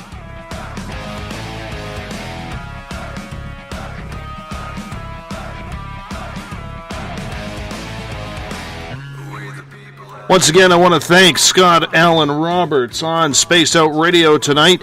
His website, scottallenroberts.com. If you want to find any of his books, you go to any major bookstore. He's everywhere, as well as Amazon.com. Check out his website as well. He's got some fantastic pictures of him, his family, as well as his time in Egypt. Great photos. Love those photos. Tomorrow night on the show, we are going to be talking with Matthew Pauly.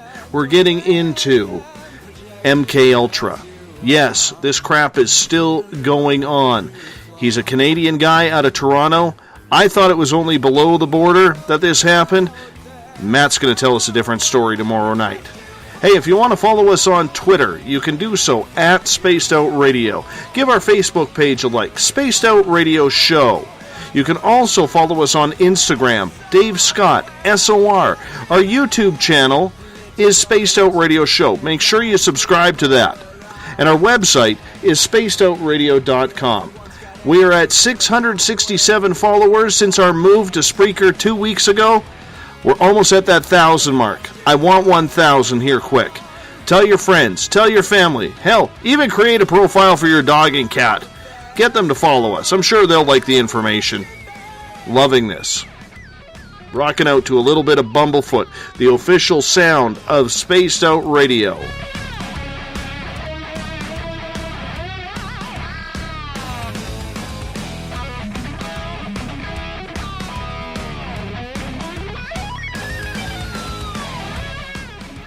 And once again, I will be back in 22 hours' time to say hello, how are you to you, our Spaced Out Radio fans.